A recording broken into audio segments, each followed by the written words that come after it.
What's happening, everyone? Welcome to the Sportscast. It's me, Andy. We've got Musk in the studio and we are in the Feathers. Big shout out to them again on the bottom of Harris Drive on Hawthorne Road. Get down and support it if the weather's nice, which I don't think it's going to be this weekend. Get yourself in here then, innit? Get yourself inside, yeah. And if the sun does come out, they've got a boss little seating area outside now. So again, get down, support the Feathers. I actually was drinking the Thatchers. I've been having a few Thatchers in the sunshine. What flavour did you go for? The lemonade, cloudy lemonade. Yeah, I'd probably go the same as well. Yeah, cloudy lemonade, but I'm going to mix it up next time we get a bit of sun. So yeah, big shout out to them. Get down and support these. Right, what a lovely sportscast to sit here on. Liverpool champions and Man United beaten in a European Cup final. Amazing, mate, yeah. Do you know what? I don't think... In fact, sorry, what we should do is talk about our challenge next week, should we, first, before we get into sport? And also mention the fact that we are covering some Everton bits later on as well. Yeah. Even though it might not be with us, Gary's going to do a little video call for us so that we can throw that in at the end. So any kind of Goodison related stuff from last weekend, we're not ignoring we have got you covered. Yeah. Me and Andy aren't going to cover it because why would we? Wouldn't do it justice either. Yeah. Do you know what? I'm just that excited about talking about United being shit. That was all it was. Sorry. So yeah, next weekend we will be doing the National 3-Peak Challenge. We're going to be driving up to Scotland on Saturday morning. Minibus, about 8 to 10 of us, I think there is. Climbing Ben Nevis. Then jump back in the minibus, straight down to the Lake District, climb Scarfell Pike. Then straight down in the minibus down to Wales, climbing Snowdon. 3 mountains within 24 hours. I think it's just short of 4,000 metres of ascent. Obviously, doing it with one leg will be challenging. It's going to be challenging for all of us, but we are doing it. Yeah, we are doing it though to raise as much money as we can for the Sadulo Foundation. And for those that don't know what they do, I've been lucky enough to be a part of them for a few years now, helping them out. They raise a ton of money for kids in local areas like the likes of Bootle, Kirkdale, Huyton, West Derby, where you sometimes forget how much people are struggling. I done a piece in my local school, and the teachers are telling them just like, the poverty that some children are in through no fault of their own. So what the Sadulo Foundation does is alleviate some of that poverty by doing Christmas appeals. They do toy appeals, and I don't just mean kids getting a random present from Argos. I mean, they do proper lists, what the kids want, and they go out and get them. The kids get a lot of money spent on them. They do period poverty. So again, believe it or not, there are young girls who families haven't got enough money to go and buy the sanitary towels and things like that. They provide them. They do summer bags. So they do Nando's vouchers. So in the summer, kids can go be with their friends and they're not asking the mums and dads for 5s and 10s. And they're not feeling left out. They're not feeling left out. I mean, I say 5 and 10. That was back when I was a kid. Yeah, it's not that for an 5 and 10 is not getting you anything, is it? So they do vouchers like that, like JD vouchers, just to make kids feel, again, like Musky says, not left out. And when you're a kid, you shouldn't feel those pressures of poverty that a lot of us do later on in life. So, just let kids be kids, and that's what the Sadulo Foundation does an amazing job at. So the money as well that gets raised goes straight to helping the kids. All the running costs are covered by Sadulo, the accountancy firm. So again, it's not one of these charities where you're giving your money and it's going to staff. No, every penny you give is going directly to helping kids in poverty. So it's a great charity. Again, we've done a bit for them in the past as a podcast. And it'd be great if you could support us in any way, shape or form. If you keep track on our socials, mine, Musky's, Gary's and the Like It podcasts, we will be doing details this week on how you can donate and also how you can get involved by coming to climb Snowdon with us on the Sunday, the 1st of June. So yeah, I'm dead excited now. Yeah, looking forward to it, especially now once the footy's done. It gives us that one little thing to look forward to the following week. Yeah, it would have been Champions League final. Well, it is Champions League final, but clearly I don't give a fuck now because Liverpool aren't in it. So yeah, when you are watching the Champions League next week, think about us running up mountains and donate if you can. Right, let's get on to footy. I mean, I'm just thinking of the times when I was growing up in me, early teens, well, or throughout my whole childhood, if I'm being honest, when Liverpool was shite and United were winning trophy after trophy after trophy. Never could I have imagined a summer where Liverpool are champions and Man United are finishing 16th or 17th. Like, when we were shit, and God knows we were shit, we were never that shit. Yeah. Like, I think this is like really concerning for Man United, Yeah, we can feel like we've got a little bit of payback at the moment. So, even like yesterday after the game and stuff like that, there was we were throwing messages into our WhatsApp groups and then any other WhatsApp groups and all that. And my brother was saying, I've got to explain to my son why this is such a big deal for us. And it's because when we were his son's age, it was roles reversed, but thankfully not as bad as that. But we're kind of reaping the benefits of what has gone positively for us and the shit show that is happening down the motorway with going from top to bottom. And that's what I think makes it more dramatic. It's not just on the pitch, is it? It's, you know, the managers, how many managers they're turning over, what's going upstairs, the owners, the director of football is getting changed every 2 minutes. It's like, it's a proper shit show. And why I'd argue and say it's worse than when we were shite is Liverpool always felt like this kind of, through the kind of 90s and 2000s, it was like this huge club, historically, but no one's really got a tune out of them, and they're always kind of just simmering away, weren't they? And we had some success, you know, with Gerard Houllier. Bit of a cup team, yeah, rather than a cup league team, maybe. Well, yeah, exactly, that a cup team. But we never like churned out managers, did we? In a sense, like you never got like these big names coming in, them lasting 6 months a year and then getting fucked off. We never really had that. Obviously Gerard Houllier come in, what, done 4 or 5 years maybe, was it? 98 till 2004. Oh, yeah. So he's done 4, 5, 6 years. He done in that time, wins what, 5 or 6 trophies. Rafa comes in, does again what? How long does he do for another 4 or 5 years again? He left at the end of 2010, didn't he? I think. So he's done 6 years. After that goes a little bit dodgy in the sense of, who was it then? Hodgson. Then Dalglish came Hodgson, Dalglish and Rodgers. So you could argue there was kind of 3 managers there that didn't really set the world alight, although we did nearly win the league under well, in fact we won a couple of cups with Kenny, and then we go close with the league with Rodgers. But my point being, getting Roy Hodgson in wasn't like getting a Jose Mourinho in or a Louis van Gaal. It was just fucking Roy Hodgson, wasn't it? Getting Kenny in was just a 6-month thing, club legend, but then getting Brendan Rodgers in, again, it wasn't this big, huge managerial, like, wow, he's going to save the day. United went for these big names to try and save them, and each one of them have failed miserably. And I think that's where, looking for the future, these big managers, there aren't many more big managers who are thinking, they're running out of big names to come and save the day. So that's one of the issues, I think. Big managers, oh, that fly's doing my head in. I think big managers now are looking at United going like, if fucking Jose couldn't do it, Van Gaal couldn't do it, and also why would I want to go there now as well? It's not got, I don't know, maybe I'm being too bitter, but it just hasn't got that fucking aura that they had in the 90s. I don't think it's just like. I think if you just see it as a place of work rather than even like a football club, who would want to go and be the person who leads that business kind of thing? So you don't really rate. So even when Amarim came in, basically said, this squad isn't good enough for where United should be. He said it's the worst United team ever, didn't he? So if you're going into a business going, well, these employees aren't up to much, I've then got to bring more in. But then how long does he get before the people higher up go, do you know what, this isn't working because we don't rate you? Yeah. And they've got that thing churning over and over. Whereas with the clubs that give managers more time, and I am actually going to include Arsenal in this, even though we do take the piss out of Arteta, they did, over the first few years, build up, because they gave him time. He did struggle in his first full year, but they stuck it out because they thought his vision was the right vision. With United, like this, they're kind of coming out this season and saying, we're not going to get rid of Amarim because we are going to give him time. And that's probably because of the fact that they just keep churning out manager after manager. They've tried for the big names, then they've gone for we go for Ten Hag and Amarim because they're the up and comers, and nothing's really worked for them yet. And it's probably because the players aren't good enough, but then the board are just so either cutthroat or too laid back that there's never a consistency. It just seems to be everything's all over the place.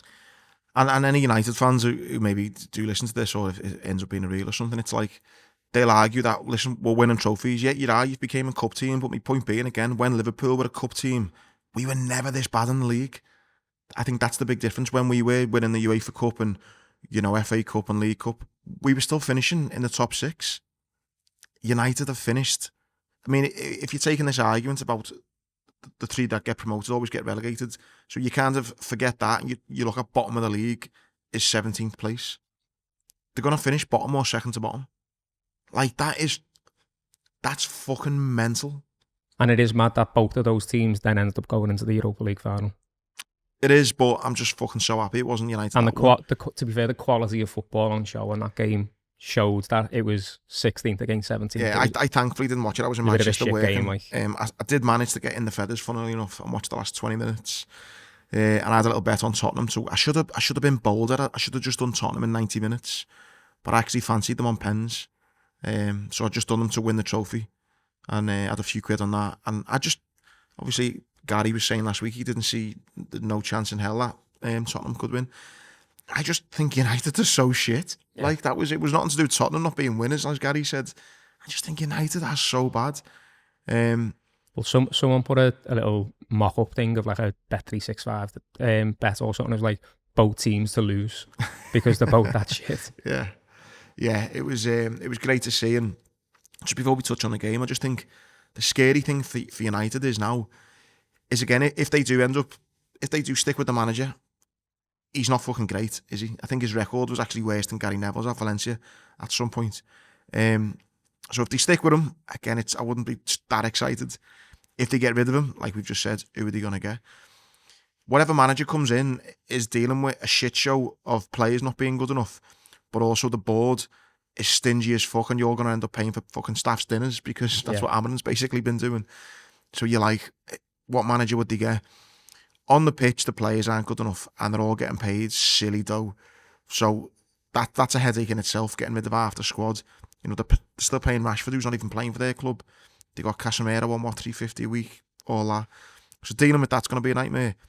And now you've got the likes of Fernandes and Garnacho coming out, dropping hints that, you know, maybe they don't want to be hanging around here much longer. So if you're thinking about those two players, you've got Fernandes, who, in terms of like his peak, he's probably thinking, I've got to go somewhere to win trophies at my peak because it's not going to be here. So he's got to think about moving on. And then for Garnacho, he's probably thinking, I'm better than some of those players that are out there that people are slating saying the shit. I think I'm better than them. I think he said something like, I've contributed all the way through this competition and then I only get 20 minutes at the end. So he's not feeling valued. And if you're not feeling valued at a club that's shit, how shit must that make you feel? And I think as a player, I mean, is there not like a risk of getting tarnished of being part of that Man United team? I mean, there's no players, well, there's not many players in that team can come out of there with the head held high saying, you know what, I had to go. Even Fernandes, who's, you know, got their player of the year, he's getting slated each week for not being a great captain. So I don't think anyone's stock rising being in that United team. And then you look at the money they've lost out on now with not getting Champions League, the fucking debt that they're in already. Not getting Europe in at general. All, yeah. Like that could have at least tied them over if they got one of the other two trophies that are there, just so they're getting European nights, they're getting ticket sales for those nights, maybe a little bit of telly money and all that. It's all gone.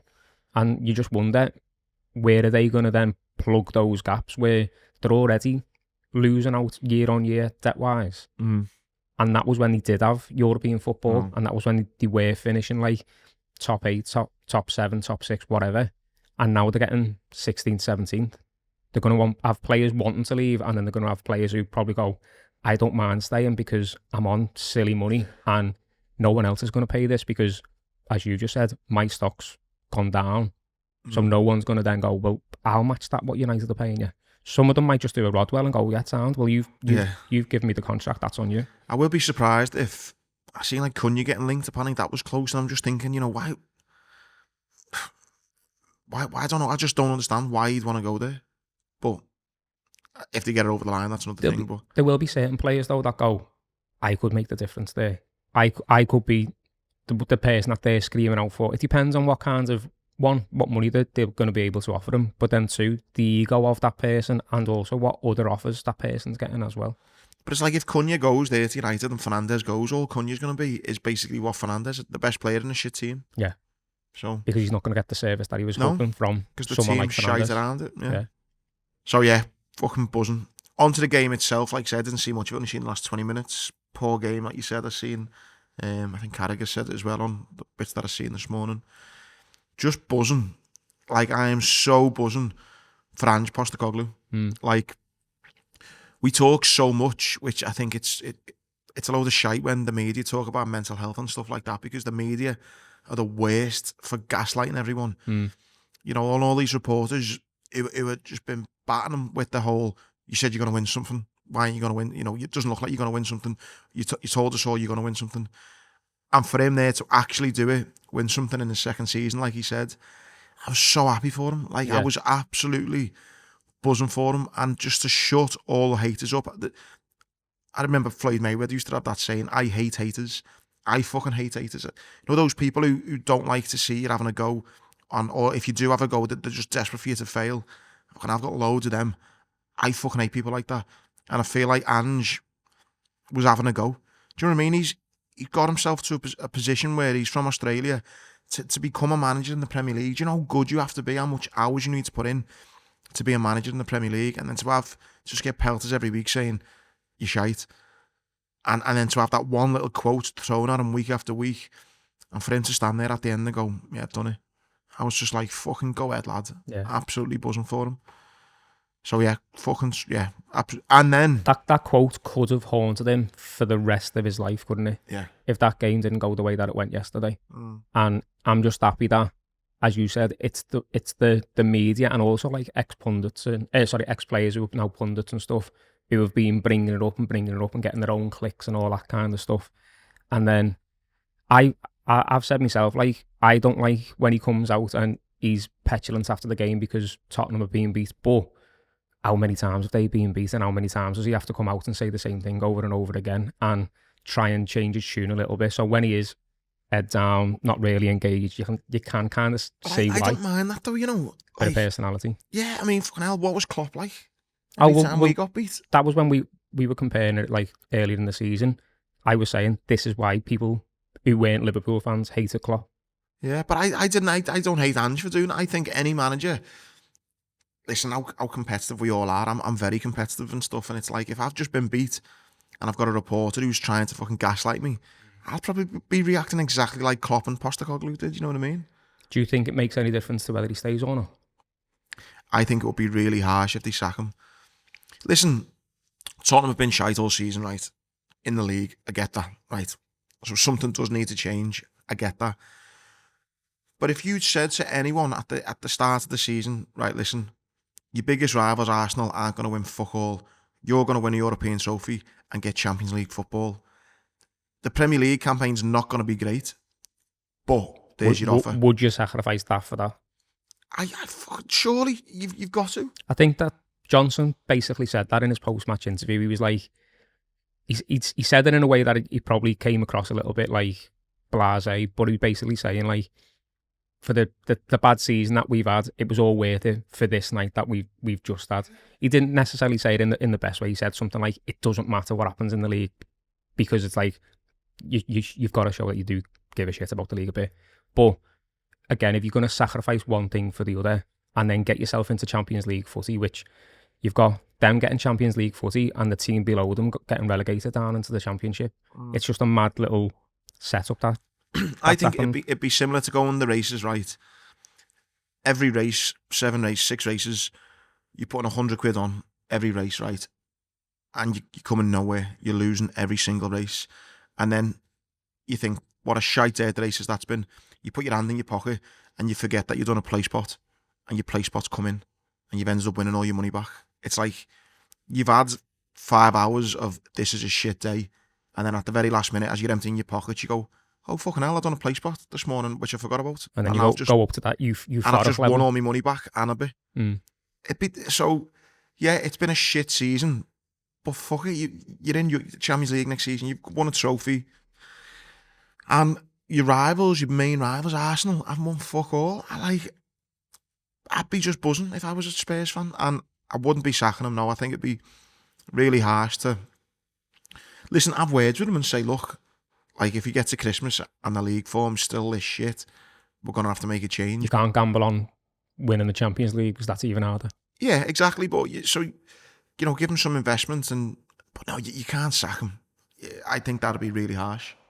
Well, I think I do, because the way that Arteta keeps mentioning about their injuries in comparison to like Liverpool's injuries and stuff like that, Spurs have had loads of injuries this season as well. Like, it would be good to see what he does with a near enough full Spurs squad, and then because you've got Champions League footy, then being able to like bring in a couple of extra fresh faces. Certain players are probably not performing the way they used to. Like, for example, Son. Good to have around, but he's not the Son that he was a few years ago, where he was like tearing certain teams apart and stuff like that. So I would say, yeah, give him a little bit of investment. Hopefully then over the summer, the fitness of his squad comes back. They all have a good pre-season, and then they see how he gets on then. Because I don't think that this season has been the best season to kind of judge his management, because he's been playing like similar to when we had all those injuries a few seasons ago with Klopp. He's playing like centre mids at centre back or left backs at centre back, and kind of covering like different gaps just with a name or a number rather than the right player for that position. So if they can build on the squad, they could see themselves in a bit of a better position. Comparing it to Arteta, he's been there, 6-7 seasons? He won one trophy in his first season, and you could argue that wasn't even his team. So he's done more in 2 seasons than Arteta's done. You know, who's going to remember Arsenal finishing 2nd or 3rd or whatever, and Spurs finishing 16th, 17th? You're going to remember the days out you had where you were winning trophies. It's the same with the stuff that people have been saying from the Arsenal side of things, saying like, well, Liverpool can't catch Arsenal's points from last season. So your points tally doesn't go next to your name on the trophy. It's just the name on the trophy. We'll come into that then, the Liverpool and stuff. So it was Brighton at the weekend. Again, it just keeps making me laugh. Gary's shout about how we should be professional. Fucking, did you see that away end? Yeah. It just looked like a party from fucking second one. Did you see half time? It's going off everywhere. There's a party in the concourse as well. It looked unbelievable. So again, Gary with egg on his face with that mad shout, because there's no way fucking. And good on everyone who made that trip down to Brighton just to have a party. Fucking fair play. I saw people were going down like Friday night, Saturday morning, just having a full weekend on the beach. Why not though? Listen, for us anyway, it hasn't been often where we've been champions of England in non-COVID times. So that's what this summer is about. It's just partying and telling everyone you see, hey, guess what? Liverpool are champions. So for everyone who made that trip down to Brighton just to party, fair play. The game itself, I didn't see it. Could be 3-2 again. There was going to be goals. The way that our team was set up, the way that certain players were rested, certain players were given a chance and all that, and the fact that you're not going to be playing 100%. Not one of those players are going to be given 100% because the job's being done. And then you've got the odd players that are probably playing for a place, but then they're playing with players who are probably playing at like 80, 85%. And I think that's quite tough for those players to come in and prove themselves, because they're not in a... Here's one for you then. In a team that want to win, or are as Arsenal are winning. Just my little way of thinking, tell me if I'm wrong. I think that team selection against Brighton might have been Arne Slot being a little bit clever in almost making a point to the board and going, some of these players aren't good enough. Yeah, look, if we get injuries, if we can't put a Van Dijk in, if we can't put a McAllister in, if we can't do this, this is what we've got, and we're getting beat by Brighton. So I think it was, I understand giving fringe players a chance, but I think it was also a little bit of, look, we haven't got loads of talent just waiting to jump in and be a kind of like-for-like replacement. So I think, listen, we're all laughing and joking, Slots and Ibiza and the lads are in Dubai, and, you know, who gives a fuck with champions? I get that, and I'm all on that bandwagon. But I do think it was quite clever for him to go, look, you know, we aren't as good as we are if we lose a couple of players. So I think it might have been a little shout to the board as well. Well, for a bit more squad depth for next season? I think so, yeah. I mean, for example, like defensively, I mean, no shit, Sherlock, but we are a completely different team without Van Dijk in that back four, aren't we? So it's like, is that just a look to the board to go, look, the second something happens to Van Dijk and he's only going to be here for 2 more years, we need to start getting a really good replacement in, whether it's this summer or, you know, next summer. But I just think it was a bit like just an heads up to say, look, you know what, I can't work miracles. We are going to need other players to come in. And I think that's on the back of what I was saying about the Arsenal thing, we have been fairly lucky with injuries this season. Like, apart from Monday, Van Dijk's played every single minute in the Premier League. What I mean? So he has been there, like, game in, game out, and all it takes is for a mad injury to happen to that one player, and it does shift. Even, like, say, if Konate's playing next to Van Dijk, Konate then has to become the leader, which he isn't normally. So then he's taking on a different role, which means he's got to focus on a different side of his game than what he's maybe doing when he's teaming up with Van Dijk. And I don't think, if you've got Konate and Kwanzaa, for example, I don't think after that we've got loads going for us, because you can't guarantee that Gomez is going to be fit, for example, as well. No, and that's why I think, I mean, it's what you do. Do you get a really good centre half in this summer, or do you get like an all right one that can kind of grow into it over the next 18 months? I don't know. Well, we might not have 18 months though, depending on what Konate does. Is Konate potentially going to do what? Has he got 2 years though? Has he? 1 year left. 1 so year. He could potentially do a Trent and go, if I'm not valued here, I'll just hold out and get more money somewhere else. Because I know that Madrid have been sniffing around and PSG been sniffing around, but again, we've seen the last few years Madrid are just happy to wait and then get them on a free. That's what I said. I think that'll happen more and more now. I think Trent, I mean, I know Trent's not the first player to do it, but I think that'll happen more and more now, where players will just go, you know what, I'm all right to just stay in limbo for a bit and I'll just get a big payday at the end of my contract when I can sign on a free for the likes of Madrid or PSG. So, and the fact that the teammates in Konate's seen firsthand Trent do it, it wouldn't surprise me if Konate did it. And he is due a big bump in his wages. Like, don't get me wrong, he's progressed since he signed his last contract, so he is deserving of it, but it depends on what he's asking for. And again, because of the fact that Van Dijk has signed a new contract and he's on, like, you know, high 200s or maybe even 300 grand a week or whatever, then Konate is like, right, so how much better is he than me? Then work backwards on, like, well, I reckon I'm worth this a week then. And if the club aren't, like, meeting him on that halfway, then he might be like, right, well, this club or this club will pay it next year because they won't have to pay a fee for me. And it's the big signing on bonus you'll get as well. Yeah. No, it's going to be interesting. So yeah, I think it was interesting, the players that did come in, the likes of Kaiser, Elliott, Jones, Costas, Kwanzaa, Bradley. I'm a fan of Elliott. Again, he scored. I'd like him to stay, but depending on we get more signings as well, how much game time would he get? Which is weird because I sound like I'm then backtracking because I do really like him, but then out of all of those players though, he's one of the only ones that actually has got value, like to bring money in.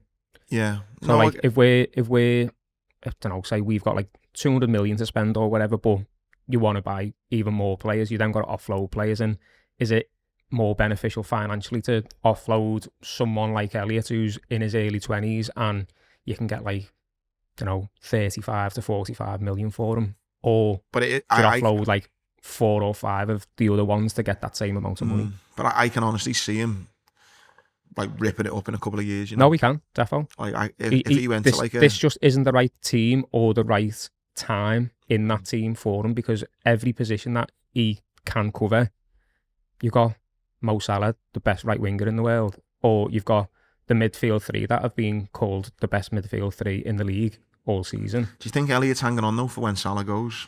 I'm thinking he can slot into that right wing spot if he can prove himself. But is he going to have enough time to prove himself, or is he going to go for a more proven player in 2 years' time? If he did leave, I think he'd end up being like a Gordon for Newcastle. Like he'd really kick on, and I reckon he'd create loads. He'd score a good few. I think the fact that he's not as fast as some wingers is probably going against them. Probably not as strong as some centre mids probably goes against them. So because he hasn't got a position nailed down, it's like what you get the best out of him from. So it might even be that he goes somewhere and it's a bit like a floating role or something, but it's not that the system that we've got doesn't really work for him. And I think the players that we've got at the moment are all in and around his position. He's not getting in unless, as you just said about Van Dijk, one of them gets injured and then he does become really valuable then next year. It's similar with Jones as well. Obviously, he's had a great season, probably his most involved he's been this season. But I mean, I don't think he'd be in a rush to move. But it's like, what are his chances going to be like, given how good our midfield three have been? And then we maybe get in a couple more players attacking minded. Whether he'd be thinking or what. Yeah, I think with Jones, you're not going to get as many offers.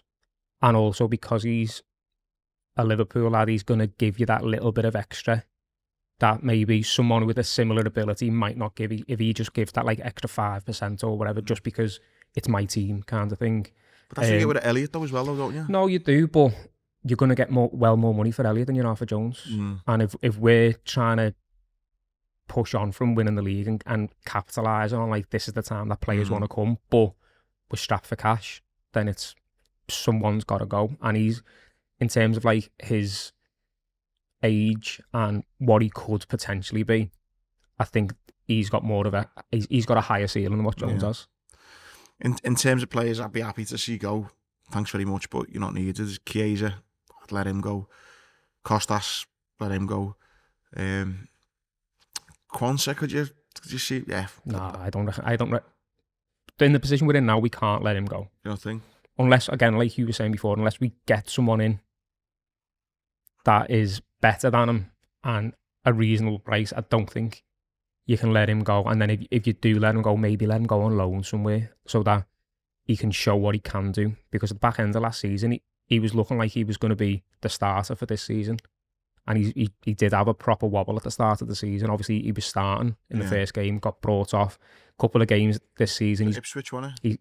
Then a couple of games this season, he's come in and underperformed in comparison to last year. So he has got potential, but as a centre-half, you can't afford to make any mistakes, really, can you? Because that's the last... Especially last the level that Van Dijk and Konate have done. But I think if they got rid of Chiesa, Costas and Nunes, I think there's 100 million. To add to hopefully what's already a couple £100 million pot. So I think realistically we could have like 300 million to spend. If already the club have said, look, here's a couple £100 million, you know, we've won the league, here's a bit of a pot of money. This is the time to do it, innit? Like they need to capitalise now in this position of power that we're in. It's the most attractive the club has ever been. And one of the things Slot was saying the other week was it's not just the position that the club have finished in. Look at what day they all had on that Spurs game. He's like, that's a great advert for any player. Oh God, yeah. Who doesn't want to come and play for this kind of support? Like that must have had a couple of players going, that looks sick. I wouldn't mind a bit of that. And then especially when you hear like De Bruyne coming out with things like his little lines, he was like, it was nice to see like a nearly full stadium, and things like that. So I know, mate. Listen, how much the players look into the kind of fan side of things, who knows? But you're right. I think that kind of show on the Spurs game would make anyone go, wow, I wouldn't mind playing for them. So yeah, fingers crossed, it could be a decent summer. Players that I've already looks like they've come in is Frimpong, had his medical done. Kerkez, not really heard much more on that. Being like dead up and down the Kerkez one, it was like when the Frimpong stuff was getting like half announced by Fabrizio, it was like left back next or something like that, like a tongue-in-cheek kind of thing. What, Kerkez said that? No, he said it on a comment to somebody else. Somebody said like, let's get a left back, and he said, oh, don't like Liverpool are on for a left back next or something. Like he knew something that we don't know or whatever. Well, Kerkez done the thing where I think there was something like the young player of the year or something, and someone had said he's got the most assists for anyone under 21 or something, and he was overlooked, and then he's commented it saying, don't worry, other people have noticed. Something like that. So like he knows that people are sniffing around. Hopefully it is a Liverpool like. But I mean, it's exciting straight away. Got a left back, right back sorted. It feels like it could be almost the new Trent and Robbo. I mean, not forgetting Bradley, by the way. I think Bradley will definitely have something to say about that. But it's great competition for Bradley, though. Yeah. Like he might start Bradley at the start of the season based on the fact that he's finished this season. He knows him a bit more, and it might just take Frimpong a little bit of time to find out where he's best getting played anyway. So it might be that he starts out by getting 20 minutes here at right back. He might even come on for Salah sometimes at right wing or whatever. If you've got Frimpong and Kerkez bombing forward, you're probably then going to see like Gravenberch drop in like Henderson used to do. Yeah. Back in like the Klopp era, where we'd then turn it into like a back three while we're attacking. And then Gravenberch like drops in and plays that role so that we've got a little bit of cover, because if you got those two bombing forward, all well and good going forward, but then they've got to get themselves back. He's like the seventh fastest. He'd be the seventh fastest in the Prem. Yeah, but Nunes is one of the fastest, and look where that got us. Yeah. Being fast doesn't mean that you're good. I mean, he has proved that getting forward and then putting a finish on, like he did against Newcastle. He's got that in his locker. Yeah. And obviously he's played well when he's played against us from a defensive point of view as well. He's done quite well with Salah as well, which is a good thing to see. I think if they have got them two wrapped up, the left and right back, great. I personally like to see a centre half. I'd love it if we went and bought Brandtwaite, you know. Like, that would be fucking hilarious. Got injured again the other day though, didn't he? Yeah, but I'd still have him just to piss them off as well. And then I just his quality, like, don't get me wrong, he's one of the best options out there. For a long-term replacement, yeah, I'd have him. Played great against us this season. And then I'd go for a midfielder. I don't know who midfielder, but I just think we need another midfielder. As a squad midfielder though, or to... A really good squad though, like as in... You don't mind swapping them out because those three have been playing there every single game. Yeah. Imagine if we could get like a Thiago, someone like that again. Like, do you know what I mean? He was fucking amazing, but he wasn't in every week. I know he was injury prone, but like someone... a Thiago who was fit. Yeah. Imagine that. But then I think Isak, I just think fucking break the bank and go and get him. There was this talk about this, I'd say Wirtz. Yeah, Florian Wirtz. 140 million I was seeing. That's if Bayern get him though, I think. I think they've put like an extra levy on it for if Bayern are after him, because basically... They just rob all the players, don't they? Well, Bayern have been known for that for years, haven't they? Leverkusen obviously won the league last season, and they don't want to be... we're just going to a selling club to Bayern, and then Bayern then just become a better version of what we are. Because obviously they've lost the manager, they've lost potentially, we are not confirmed yet, lost Frimpong, could be losing Wirtz, but it's like, let's not lose him to Bayern. And if we do lose him to Bayern, let's get loads of dough in for him, and also mean that Bayern don't have as much money to spend on the rest of their squad. Because I think it's like something like 140 or 150 if he goes to Bayern, but then 100 or 110 if he goes somewhere else. And I think the anywhere else at the moment is Liverpool, because City have already kind of said that they're not interested anymore, and no one else has actually been in that conversation other than Bayern and Liverpool. Like I looked at his stats, I think he's 21. No, he's 23. I think 23. 22, 23. But I think he'd scored 10 goals and like 10 assists. So he was getting like in 70% of his 22. In 70% of his games, he was getting a goal or an assist. So like he's 10 goals, 12 assists in 31 appearances. So do you know what I mean? Obviously that's in the German league, but I just think for Isak, who's a little bit older, I think he's 25. You're getting someone who's proven in the Prem. Yeah. I think that's a big thing. I know he's a little bit older, but if you offered them to me both now, Brits, I would say Wirtz or Isak, I'd probably lean towards Isak, I think he's more, as you just said, he's more proven, so he's more of a nail-on starter straight away next season. You know what you're getting out of him. You can always see, like, well, this is what he did against us. Obviously, Wirtz has played against us as well, but you can see more about what a player has done in the Prem. I don't think the German league's that much of a dissimilar league for a forward. It's not like you're coming from like a league that's dead open, like, you know, a Spanish league or whatever. But I think it could be one of those where we get a player like him before he's... I know that we're still going to be paying silly money for him, but... Before he's the finished article. Yeah. And that seems to be the thing that FSG like to do, is get the player when they're on the cusp of the rise rather than when they're at the peak. Because if they're at the peak, they're either going to perform at that level, which is great. They might dip off at that level, but you're not getting any value when you're then selling them on.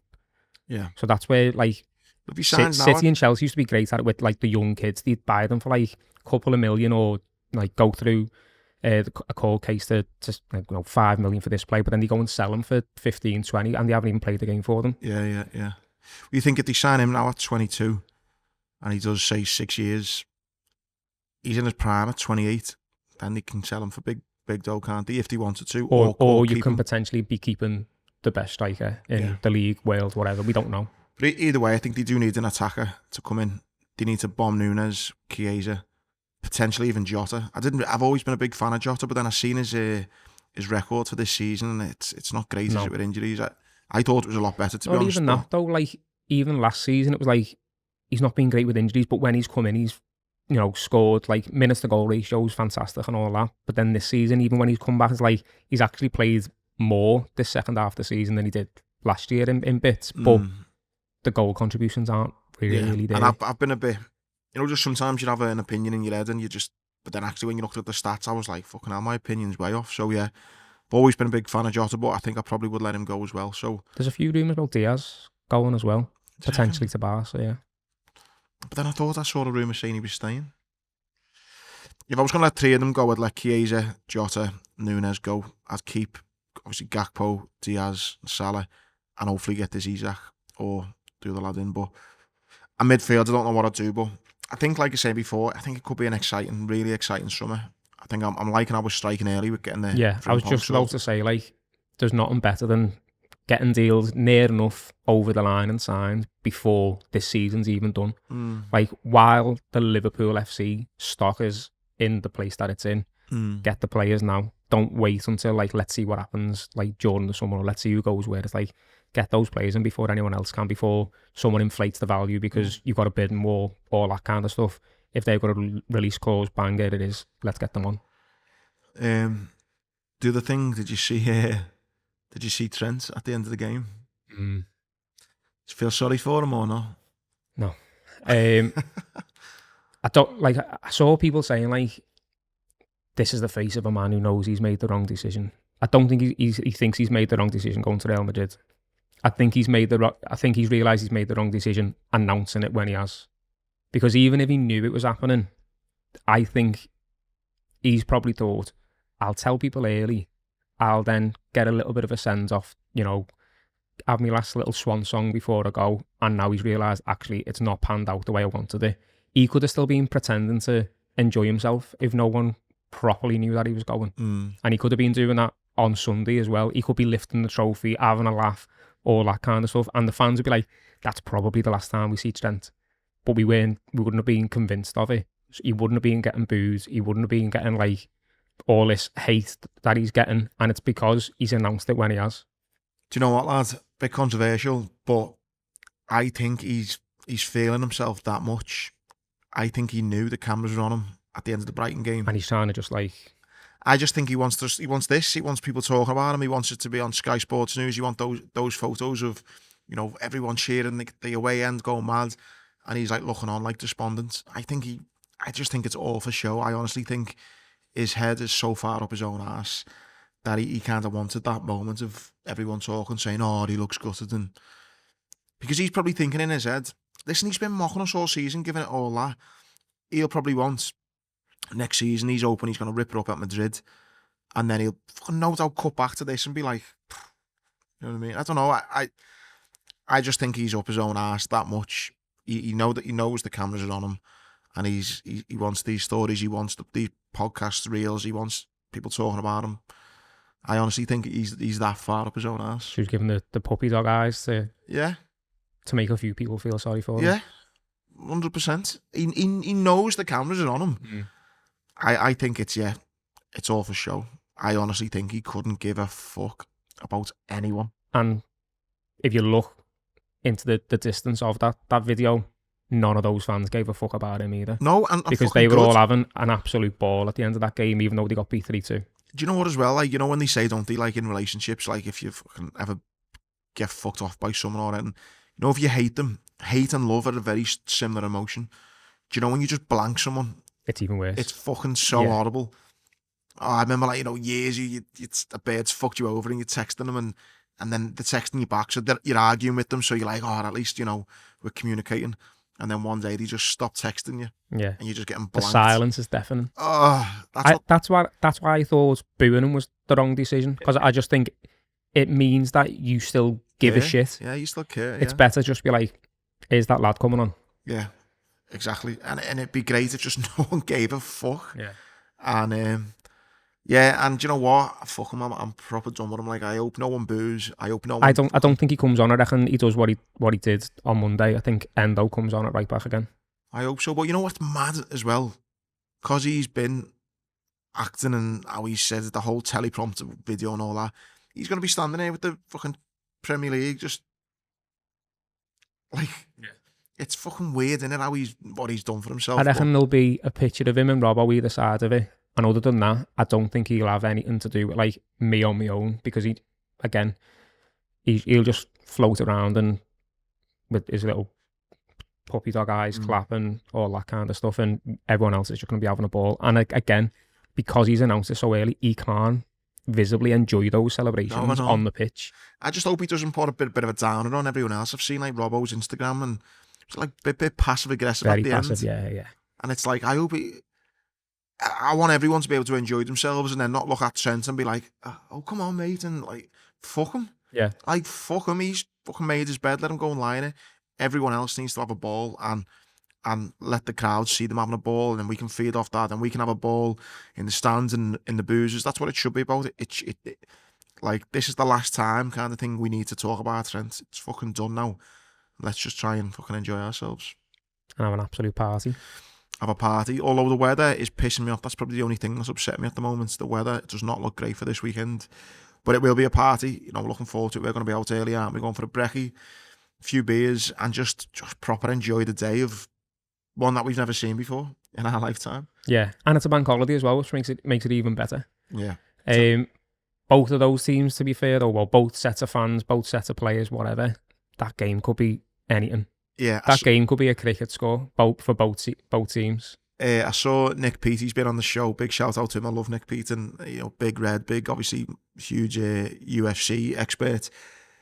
He with Fight Disciples, he done a tweet saying, it was something along the lines of like, Liverpool should do a guard of honour, and then we should give Palace a guard of honour, have the Premier League and the FA Cup there, and then just have a big party. Yeah, and like, I love it even more, the fact that... Pick 11 fans from your end, 11 fans from their end, fucking get them signed on and play. And then Van Dijk just standing on the sideline with a bottle of fucking beer and just, Alisson on the barbecue like that. Slot with a spliff in his mouth, just watching everything. Oh, it'd be amazing. And do you know what, though? I think the fact that Palace beat our rivals, City, the fact that City are finishing the season without nothing, Arsenal are finishing the season without nothing. I like the fact that it's Pep finishing the season without anything, though.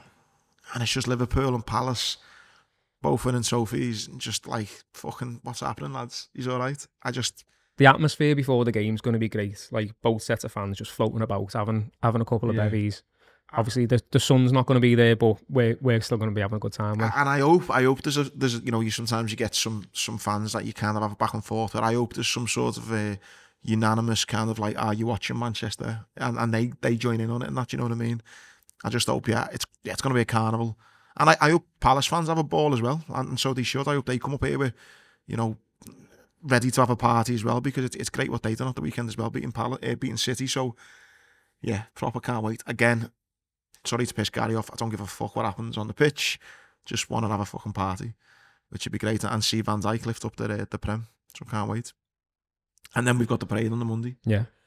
Don't know what I'm doing yet for that. Do you? I don't, just because of the fact that it doesn't go anywhere near ours, does it? It cuts off at the Jolly Miller by the looks of things. I want to be in town, but it will be fucking mad. Town's going to be rammed, like, yeah. Yeah.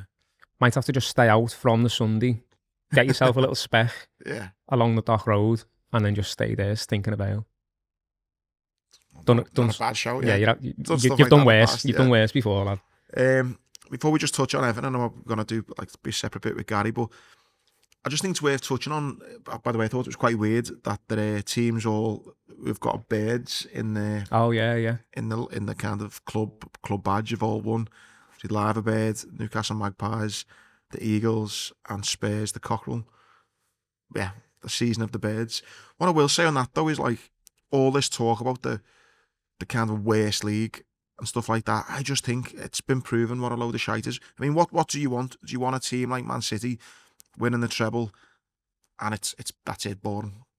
Or do you want a league where you've got one of the historic clubs in the league like Liverpool almost back on its perch? It's nice to see for people who are like fans of football and like the history, if you like.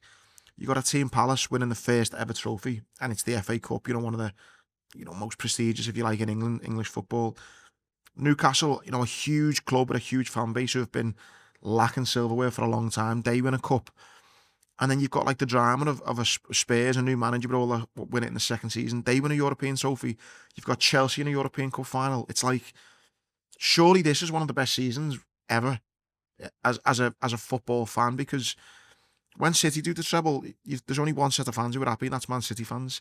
Now you've got, 4 or 5 teams who are all going to remember this season for the rest of their lives because they've all won something.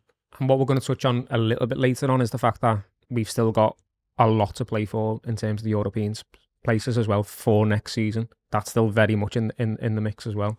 Well, I asked before like asking people, what is it you want? I asked ChatGPT, what is the best Premier League season? Obviously, it's very subjective, and the 5 that they give was the 2011-2012 with the Aguero goal. Obviously, league not getting decided until the 93rd minute. It was their first title in 44 years. Yeah, fair one. The 15-16 season when Leicester won it at 5,000 to 1 outsiders, obviously fucking fairy tale. The 2003-4 season when Arsenal went unbeaten as the Invincibles. Again, great effort. However, I don't like how many games they fucking drew. It's a bit suspect, that. Because those same Arsenal fans that will talk about Invincibles will then also talk about points totals in the same sentence, and your points total was shit for the Invincibles. That tweet was just the epitome of a fan base heads falling off. Well, they deleted it, didn't they? Did they delete it? Because they had so much backlash. They probably even had backlash from their own fans going, who gives a fuck? It's fucking embarrassing, that. The 18-19 season where Liverpool and City went, head to head, and it finished obviously 98 points to 97. I mean, that was a great season. Or you got the 98-99 season where United done the treble. So again, all decent seasons, where subjectively you could argue for all of them. But I just think for the general football fan, where you've got different teams winning every trophies, 2 teams, competing in Europe and winning. Fucking, what more do you want? I just think this has been a fantastic season. I really do. And I think it's been a good season for teams taking points off different teams as well. Like, one of the reasons why certain teams are higher or United and Spurs are lower and all that kind of stuff is because no one's like, if you're looking on, like, say, for instance, betting, a lot of those teams that are lower down are probably being favourites in a lot of those games. But let me just do this a second quick, because it's a Man United fan. Oi, hello. I'm just recording the podcast now, so I just want to laugh in your face. Ha ha ha! You horrible bastard. Oh man, don't blow up. I'll ring you back. Bye. You should be upset. See you soon. It's good timing. Good timing. So yeah, I mean, and like you say, it was good. I mean, I know Liverpool fucking were great this season and done the job, but those teams, you like Palace in the league, Fulham were a tough team to play against. Everton's revival under Moyes were a good team. Wolves done well in the end. I just think, yeah. It has a bit of everything. It has a bit of everything, yeah. So anyone says the league's shite and all that, fuck off. Like, it's been boss, and not just because we won the league. And then, like you say, this weekend, still a massive weekend in what could happen in the Champions League places. Is there a thing where City could lose out? Still, yeah. I mean, I said it's a great season. Do you know what? If City do not get Champions League football, me, that would be great. Incredible. I also think, though, that this is more of a long shot, but if Arsenal got beat and City won, then Arsenal don't even come second, which I think would be funny because of the amount of shit that Arsenal have been giving Liverpool all season. But yeah, City... I'd rather City not get Champions League. City are on 68. They're in 3rd. Newcastle 66, Chelsea 66, Villa 66, Forest 65, all the way down to 7th place. That's going to be interchanging a lot on Sunday. I knew the fixtures then. So, and look, I've just mentioned Fulham then. Fulham, listen, it's tough. And Liverpool went there the other week. Good team, potentially. Fulham away, it just depends on. And City are not playing great at the moment either, are they?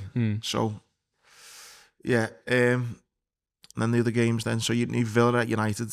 That's the game. Forest beat Chelsea. Yeah. I saw someone tweet saying, I can't even remember who it was. I think it was one of the lads off the Anfield Rap, and said something like, if it wasn't for Liverpool lifting that trophy, I'd be watching that game. Oh, yeah. Like, that's such a massive game. Are Brighton still playing for anything, are they? Because I think Brighton will be getting your money on them if they need to win, because playing against Tottenham. Yeah, Tottenham will still be pissed. Be in the flip-flops, won't they? Let's have a look at the table. I cut it off there. Yeah, so I think, you know what? For having a little bet as well, there are some teams who are absolutely playing for something. And Brighton are still playing for Europe, because I think Europe goes that low now, doesn't it? Yeah, so I think you get your money on Brighton to beat Spurs. I think that'll be a banker. I think Villa to beat United is an absolute banker as well. Rashford to score, I'll be getting my money on that. Can Rashford play? Maybe, I don't know. Maybe not. I think Newcastle... Most loans don't allow it, but I know that some do, don't they?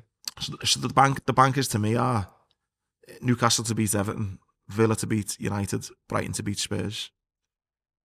I think... And obviously Arsenal to beat Southampton. Yeah, it's exciting. There is loads to play for that those European spaces, like, and again that shows the quality of the league in terms of it can go anywhere. Like, I don't think a league is good where you used to have, like, as they used to call it, the top six, and everyone knew that top six it was just what version of that top six is it going to be. Like, you've got Forest in there now. They were in the Championship a few seasons ago. Then you've got Villa, who again 10 years ago were in the Championship as well. And to see Newcastle up there as well, I like that as well. So yeah, no, I'm buzzing for it. Loads to play for. What else was I going to say then? The playoff final this weekend as well. Who do you want up, Sheffield United or Sunderland? I'm not that asked, to be honest. I only because I think out of those, I think whoever wins out of that will go back down. I'm not sure Burnley will go back down out of all of them that have come up. Really, yeah. They seem a bit more equipped for... Well, the defence is really good, isn't it? Yeah. Yeah. I think I want Sunderland. I've been to Sheffield United away. I've not been to Sunderland away, so I'd like to... I'd like them to come up so I can do that next season. Did we do that together last season? It was fucking One season we did, didn't we? Yeah. No, it was a few seasons ago, I think, when Wijnaldum scored. Yeah. Oh no, Nunes scored. Remember? Yeah, I was with you. You standing next to you and your half fella. Yeah. Oh, Soboslai actually might have been on Nunes, one of them. Anything else to touch on? No. Should we cut to Gary? Let's cut to Gary. I can't believe you're taking me back to Goodison again after just got over the emotion of it all. I think the best, we love an analogy on this podcast, don't we? And I think this is a suitable one. It was like going to a funeral of a long friend, someone who you spent so many good times with, so many tough times with, but yeah, it was a mixture of a celebration, but then also, a highly sad occasion as well as it being a happy one.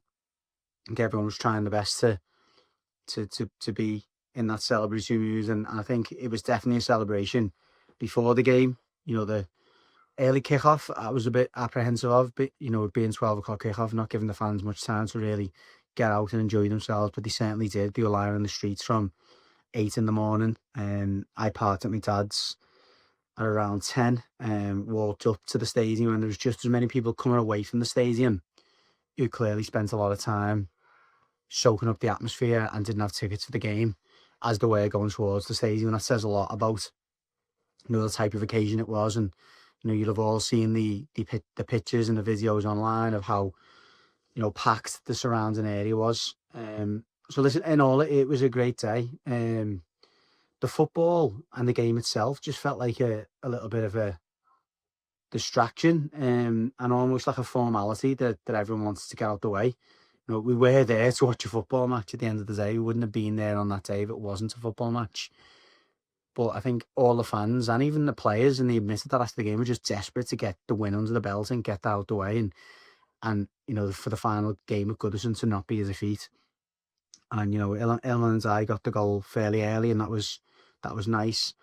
When we got a couple of goals disallowed, it was just frustrating. It was like, again, going back to that whole analogy or comparison with the funeral, it's a bit like you want to get that service out the way so you can then go and enjoy it and have a good chat and have a good chinwag, but and have a good drink, if we're honest. But yeah, the game by half time and that second goal was relatively over, and then it was like the focus then shifted to all the things that you wanted to happen. I guess we'll go back briefly to the Seamus Coleman element of it. All the Evertonians to a man were desperate for Seamus to lead the team out, and we got that wish. He got that wish.